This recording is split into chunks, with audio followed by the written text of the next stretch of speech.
That evening, after dinner, Merritt stepped outside to check the antenna reception. I reached across the table for my field notebook and caught the edge of one of his yellow-covered notebooks instead. It fell to the floor and came open. I picked it up. I was going to close it. I was already closing it when I saw the date at the top, January 9th. Day 4, field notes, temperature, pack location, behavioral data, Heron's gait assessment, and then, below all of it, at the bottom of the page, a sketch, small, done in pencil. Not a wolf, a man's silhouette at the edge of a tree line, half turned, a camera strap across one shoulder and a field notebook in his hand. The line of his jaw, the way he stood with his weight slightly forward, leaning into observation. Someone had drawn this from watching, carefully over time, the way you learn a subject. Below the sketch, in Merritt's careful handwriting, Day 4. Still watching, won't say why. I put the notebook back on the stack exactly as it had been. My hands were not completely steady. He came back inside, hung up his jacket, turned around and stopped. He looked at me, at the notebooks, back at me. He knew. I knocked it over, I said. I wasn't. It's all right, he said. His voice was careful, not defensive. Careful, the way you are with something that might startle. Merritt. Don't make it something it isn't, he said. But the way he said it, it didn't sound like a warning. It sounded like a man who had been standing in a doorway for a very long time, hoping someone would eventually ask what he was waiting for. Tell me what it is, then, I said. He sat down at the table, pressed both palms flat against the wood, and looked at his own hands. I've run this project 9 years, he said. I don't bring people in. I can always explain why. Pack disturbance, data contamination protocol, they're all real reasons. They are real reasons, I said, but the true reason is that nobody I've ever been given has. He stopped, started again. You don't look at the wolves the way the others did, you look at them the way I do. I didn't move. When I thought you were leaving on Friday, he said. When I told you to leave. You told me to leave, I said. I know what I told you. The fire settled in the stove. Outside, the remaining storm breathed against the windows. I stayed because I had more photographs to take, I said. That's the reason I gave myself. He looked up at me. But that morning you handed me your coffee mug before you poured your own, I said. I don't think you knew you'd done it. I haven't stopped thinking about it since. Something in him shifted. Not a collapse, more like a long-held position being quietly retired. He moved from his chair to the bench by the wood stove and sat. He left enough space beside him to be a question. I crossed the room and sat next to him. I don't do this well, he said. You drew my silhouette in your field notebook, I said. You put an extra blanket on my cot at 3 a.m. without waking me up. I think you do this better than you know. He was quiet for a moment. Then he reached over and placed his hand on top of mine where it rested on the bench between us. Not grasping, placing, deliberately, the way a man sets something down after deciding to stop carrying it. I'm not doing this because the road is closed, he said. I know, I said. His thumb moved once across my knuckles. I watched the fire. He watched the fire. That hollow where they were today, he said after a long while. I've spent years trying to figure out what it is about that particular place, what draws them back to it. What do you think now? I said. I think some places just hold what you need them to hold, he said, and the animal that knows that is smarter than the one trying to explain it. I turned my hand over beneath his and our fingers settled together. Outside, somewhere in the Absaroka dark, a wolf called once across the snow, high and clear, not distressed, just present, announcing herself, telling the valley she was still there, that this particular cold and this particular darkness belonged to her, and that she was not afraid of either. Merritt's hand tightened slightly around mine. I didn't speak. There was nothing left to say that the wolves hadn't already said better. That's the story I carry. Not the blizzard, not the wolves, not even the 12 days in the cold. I carry the moment a man who had been alone for 9 winters reached across a wooden bench and placed his hand over mine like it was the most careful thing he'd done all season. I carry 3 photographs from that assignment. Haran in blue pre-dawn light, the pack crossing ice in formation. And 1 photograph Merritt took while I was still asleep on my cot Sunday morning, the hollow in the Douglas fir roots, the snow holding the curved impression of 2 bodies curled together, the light falling across it exactly right. He'd borrowed my camera and gone out alone. I found out later when I finally asked. The file timestamp reads Sunday, January 12th, 0728. In his field notebook, the entry for that same morning, day 9.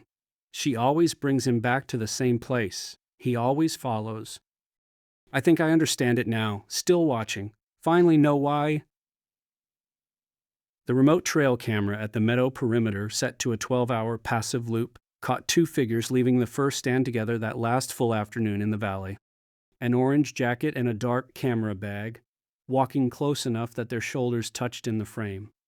It didn't catch us holding hands, but the Lamar pack was 20 meters back in the tree line, watching with complete attention and no judgment at all, the way wolves watch everything, fully, quietly, and without any need to explain what they see. They knew. If this story found you tonight, I think it was supposed to. This channel exists because people like you keep coming back to stories like this one. Quiet, slow, earned. We're working toward our first 1,000 subscribers, and every one of them is someone who decided this kind of love deserved to be heard. If you're one of those people, subscribing helps us keep building this. The next story is already waiting. The storm hit at exactly 0200, right on schedule. I know because I was awake when it arrived, lying on my cot listening to the wind find its volume against the log walls.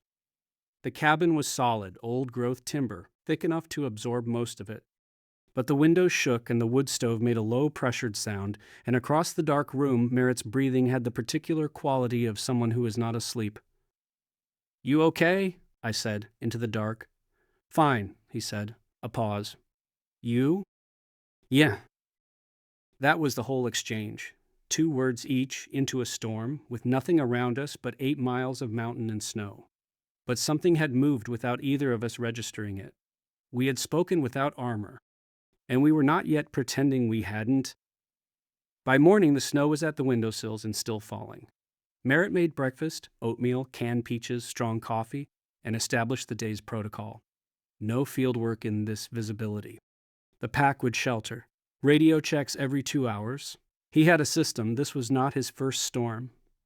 I processed the photographs as I had, and when I'd done everything possible with those, I read. I'd brought 2 books. I finished the first by mid-afternoon. Outside, the world had reduced itself to a white and howling nothing. I did not know it yet, but this was already, in some important sense, the best 4 days of my life. Around 6 in the evening, the Weather Service upgraded the advisory. Storm extending through Saturday. Possibly Sunday. More oatmeal, Merritt said when he heard it. I like oatmeal, I said. He looked at me. Then he laughed, short, involuntary, the laugh of a man who didn't laugh often and had just been caught. The sound did something to the air in the room, made it a few degrees warmer. I looked back at my book and did not smile, which took effort. That night, the wood stove needed tending every 3 hours to keep the cabin above freezing. We traded off without discussing it. He got up at midnight. I got up at 3. When I came back to my cot, I found that he'd placed an extra blanket there while I'd been at the stove. A folded wool blanket from the supply closet shelf, laid at the foot of my cot without a word. He was already turned to face the wall when I looked over. I wrapped the blanket around my shoulders and lay down and said nothing. There was nothing to say that wouldn't diminish it. Saturday came quiet after the violence of Friday. Snow still falling, but slower. The wind dropped to something navigable. Merritt decided to check the remote equipment, the ridge antenna, the trail cameras deployed at 4 points around the pack's winter territory. He asked if I wanted to come. I wanted to come. We went out into the soft gray aftermath silence that a major storm leaves, the kind of hush that feels like the world practicing stillness after an argument. Snow thigh-deep in the open, knee-deep where the wind had packed it down. He moved through it with no wasted motion. I followed his exact footsteps.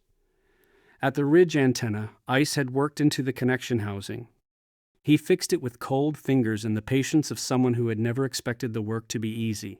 Careful, methodical, not once complaining. I stood back and photographed him working, the orange jacket against flat gray sky, the focus line of his head bent over the housing, his breath in clouds around him. He didn't tell me to stop.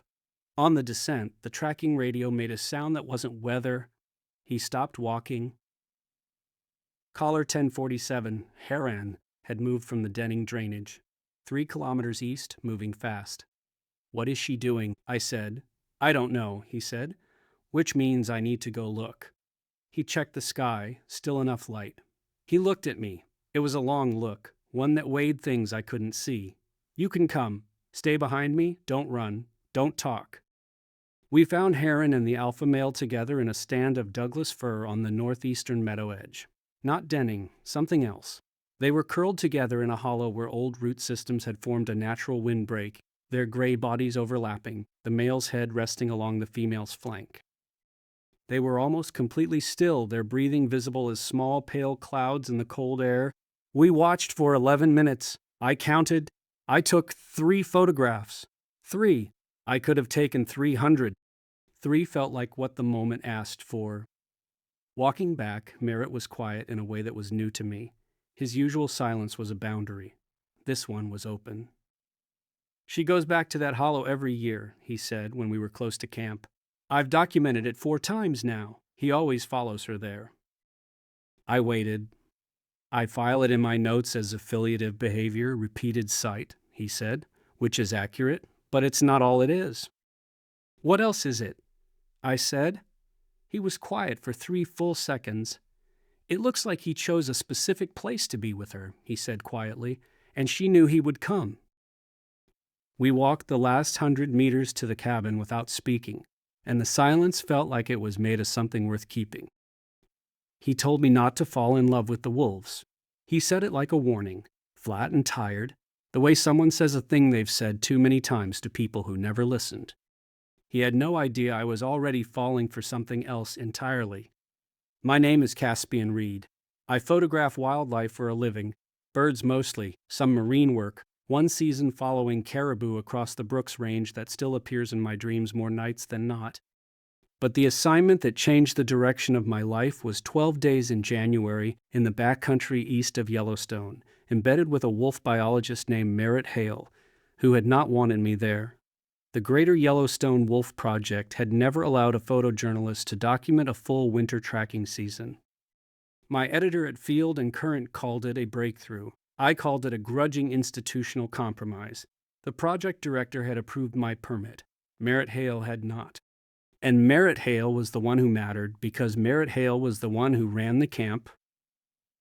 He was standing outside the research station when I pulled up on a Thursday in January, the temperature at 9 degrees Fahrenheit, and my breath already crystallizing in my beard. Tall, broad-shouldered, wearing a faded orange Nomex jacket that had survived what looked like several previous lives in wildland firework. He held a radio in one hand and a battered enamel mug in the other, and he watched my rental truck come up the logging road with the expression of a man watching an invasive species approach his territory. "Mr. Reed," he said, not a greeting, a reckoning. "Caspian," I said. "I'll call you Reed." He didn't blink. "Here are the rules. Don't touch the tracking receivers. Don't approach the wolves if we locate them on foot. Don't post GPS coordinates on any platform. Don't use flash. Don't wander at night. If I tell you to get back in the truck, you get back in the truck immediately without discussion." A pause. "Any questions?" "No," I said. He studied me for 3 full seconds, like he was cataloging something and wasn't sure yet where to file it. Then he turned and walked back inside. The research station was a 2-room log cabin at the end of a Forest Service road. The main room held 2 cots, a woodstove, a table buried under field notebooks and topographic maps, a radio array, and a shelf lined with plaster-cast wolf paw prints and 2 skulls. He pointed at the cot nearest the door. "You sleep there," he said. "Don't move my notebooks." I didn't. For the first 3 days, I operated on the principle that the best thing I could do was become invisible. I was up at 0430, ready when he was ready, in the field when he said field. I carried only the equipment he'd approved, Long telephoto, backup body, no drone, no tripod flash. And I followed his footsteps in the snow, literally, stepping into the boot-shaped dive oats he left because it was quieter that way. The Lamar pack had 7 members that January. An alpha pair, 2 subadults, 3 yearlings from the previous spring. They moved in the blue-gray pre-dawn like creatures designed for a world where silence was a primary feature, their paws leaving almost no sound on the packed snow. The first morning I saw them properly, the whole pack moving across an open drainage below our ridge position, I didn't raise my camera at all, I just watched. Something about them made the camera feel presumptuous. It was the second morning that Merritt noticed something about me. We were in position on a ridgeline above the denning drainage. The alpha female, collar number 1047, a dark gray wolf Merritt referred to in his notes as Heron, though the project protocol didn't allow official names, had broken from the pack and was moving west toward a frozen creek in a gait that caught my attention. Something in her movement was slightly off, a subtle hitch in her right front stride, repeating every 4 or 5 steps. I opened my field notebook instead of raising my lens. Quick marks, gait angle, stride repetition, a rough behavioral notation I developed over years of wildlife work. I was too focused to notice Merritt had turned around until I heard him say, quietly, "What are you doing?" Noting her movement pattern, I said, "She's favoring her right front, just slightly, repeating every 4th or 5th stride." He looked at my notebook, then at the wolf, then back at my notebook. "She is," he said, in the tone of a man acknowledging something against his will. He didn't say anything else, but when we came down off the ridge that morning, he matched his pace to mine instead of walking 3 steps ahead. It was a small thing. He probably didn't know he'd done it. I was a wildlife photographer. I had spent years learning to notice the precise meaning of small movements. I noticed, by the 4th day, the wall had not come down, but its character had changed. Less border, more barrier that one party had started testing for gaps. He began thinking out loud while he worked, not bothering to stop just because I was there. "Heron is probably pregnant," he said one morning, pouring coffee and handing me his mug before he'd poured one for himself. A reflex so automatic I was certain he didn't know he'd done it. I noticed it. I filed it somewhere careful. She was moving toward the spring denning sites last week. If she's bred, the pack's range will shift northeast by March. When they den? Late March, usually. April if the spring runs cold. He sat across from me with his own mug and opened one of his yellow-covered field notebooks, writing in the cramped, deliberate hand I'd been observing without permission for 4 days. Then he closed it before I could read anything, and I looked back at my coffee. I didn't know it yet, but that was the last morning he would close the notebook before I could see. That evening, the weather radio delivered a blizzard advisory. 18 to 24 inches starting Friday at 0200, winds to 60 miles per hour, road closures from Cook City to Livingston expected by afternoon. "You need to leave tomorrow morning," Merritt said, "over the pass before noon." My permit ran through the following Wednesday. I had 12 photographs worth keeping. I had barely started. "I'll stay," I said. He put his mug down. "Read." "I've worked in worse. I have the gear." Something moved through his expression, not annoyance, which I'd expected, more like a calculation being made about something he hadn't intended to calculate.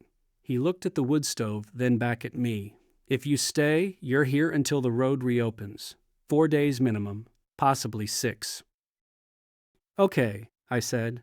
"Okay," he said, flat, like that was the worst possible answer and he'd already started adjusting to it anyway.